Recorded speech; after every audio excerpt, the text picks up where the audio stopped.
मैं डॉक्टर हेम Srivastava YouTube channel बातों बातों में के माध्यम से आपके सामने फिर से हूँ। आज हम बात करें कि प्रकृति में बर्फ़ क्यों होती है, ये क्यों जमती है, इसका क्या महत्व है।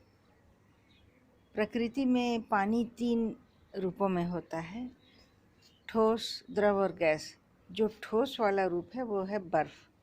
प्रकृति में जगह जगह बर्फ़ हम जमी देखते हैं, पहाड़ों के ऊपर, कभी मैदानों में, कभी नदियों पर, कभी हिमाच्छादित घाटियों में, कभी ग्लेशियर के रूप में समुद्र में, नदियों में। तो बर्फ़ हम कई रूप में देखते हैं। जब ये बहुत विशाल रूप में नदियों में और समुद्र में होते हैं तो इन्हें कहते हैं ग्लेशियर। बड़े बड़े ग्लेशियर पर्वत के चोटियों पर भी हो सकते हैं। तो ये ग्लेशियर कैसे जम जाते हैं?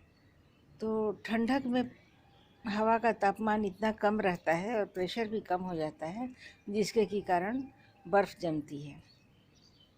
बर्फ़ जब जम जाती है तो उसके बाद ये उसी रूप में रुकना चाहती है, लेकिन जैसे जैसे इसको हीट मिलती है, जैसे जैसे इसको गर्मी मिलती है, धूप मिलती है, ये पिघल भी सकती है। तो इसीलिए जब गर्मी का मौसम आता है तो ये बर्फ़ पिघलती है। लेकिन जब प्रदूषण के कारण, ग्रीन हाउस गैसों के कारण जब ग्लोबल वार्मिंग होती है या वातावरण गर्म हो जाता है, तब भी बर्फ़ पिघलने लगती है और ज़रूरत से ज़्यादा बर्फ़ पिघलने का प्रकृति पर बड़ा बुरा असर पड़ता है। बाढ़ आ सकती है, ग्लोबल वार्मिंग और बढ़ सकती है, तापक्रम और बढ़ सकता है। बाढ़ आ सकती है, ये तो समझ में आता है। पहाड़ों पर बर्फ़ जब पिघलती है तो बहुत सारे ग्लेशियर लेक्स का निर्माण होता है। ग्लेशियर लेक्स वो झीलें हैं जिनके की किनारे बर्फ़ से ही बने हुए होते हैं। तो जब बर्फ़ पिघलेगी तो रिस रिस करके पानी की बूंदें जो कि बर्फ़ के पिघलने से बनी हैं, वे फिर से जमा होंगी और इन्हीं को हम ग्लेशियर लेक कहेंगे।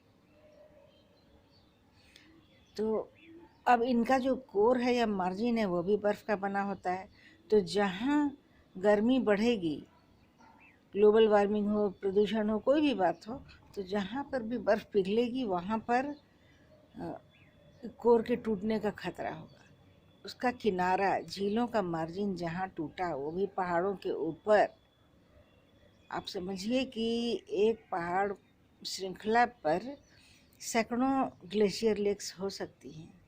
इनमें से कोई भी यदि टूटा, किसी का भी किनारा टूटा या पेंदी धंसी, तो सारा पानी घाटी में, मैदानों में। फिर कहाँ आएगा? मैदानों में गांव बसे हैं, मैदानों में शहर बसे हैं, मैदानों पर सड़कें हैं, मैदानों पर ट्रैफिक है। तो फिर से सारा पानी, ये करोड़ों गैलन पानी, ये कहाँ? बाढ़ के रूप में नीचे आएगा। यही कारण है कि हिमाचल में या फिर वैसी बर्फीली जगहों पर अक्सर अचानक से बाढ़ आया करती है। ये बाढ़ बिल्कुल अचानक से आती है क्योंकि पानी वर्टिकली ऊपर से गिरता है, वर्टिकली ऊपर से नीचे बहकर आता है। बाढ़ की तरह, सामान्य बाढ़ की तरह हॉरिजॉन्टली बहकर नहीं आता है।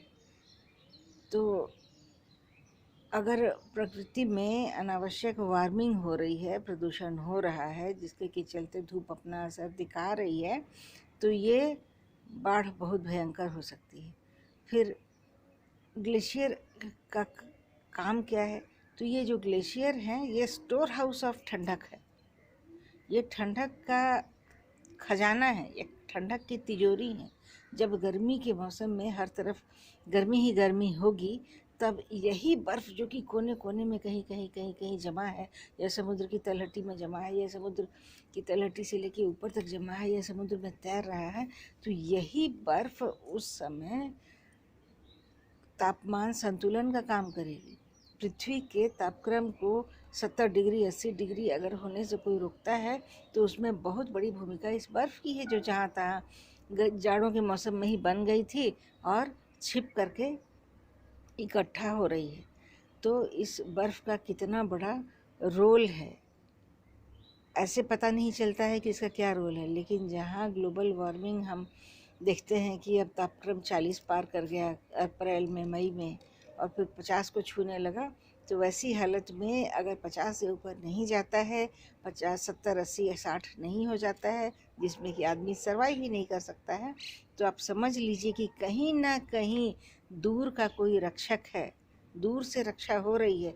तो ये रक्षा कहाँ से हो रही है? ये रक्षा अंटार्कटिका में जमी हुई बर्फ़ है, नदियों में जमी हुई बर्फ़ है, पहाड़ों की चोटियों पर जमी हुई बर्फ़ है, समुद्र पर तैरते हुए भारी भारी ग्लेशियर हैं जो कि बड़े दूर से संभाल रहे हैं। कैसे संभाल रहे हैं? वो ऐसे संभाल रहे हैं कि काफ़ी ग्लोबल वार्मिंग की गर्मी को ये सोख ले रहे हैं लेटेंट हीट के रूप में। जब बर्फ़ पिघलती है तो काफ़ी हीट लेती है, तो वो बर्फ़ ग्लेशियर थोड़ा सा पिघलेंगे, इसका मतलब है कि गर्मी बहुत ज़्यादा है, कहीं ना कहीं गर्मी बहुत ज़्यादा आ रही। उस गर्मी को सोख करके बर्फ़ पिघल के पानी बन रही है। तो इस ग्लेशियर का यही महत्व है कि अपने को थोड़ा सा कुर्बान करके, थोड़ा सा त्याग करके, थोड़ा सा पिघला करके ये पानी बन जाता है, और इसी क्रम में वो वातावरण के बहुत सारे अतिरिक्त ताप को सोख लेता है। ये अतिरिक्त ताप यदि ना सोखा जाता तो समझ लीजिए वातावरण का तापमान अनकंट्रोल बढ़ता। जितना प्रदूषण बढ़ चुका है और जितनी ग्रीन हाउस गैसें बन चुकी हैं, वे काफ़ी हीट को पैदा करती हैं। इतनी हीट कि अगर ना सूखा जाए तो वातावरण उस तापक्रम तक पहुंच जाएगा जहां कि हम सरवाइव नहीं कर सकते, हम बच नहीं सकते। तो इस वीडियो में इतना ही। इसी तरह से हम छोटी छोटी बातें किया करेंगे और वातावरण से संबंधित और प्रकृति से संबंधित चर्चाएं लिया करेंगे। जय हिंद, जय भारत। मिलेंगे अगले वीडियो में।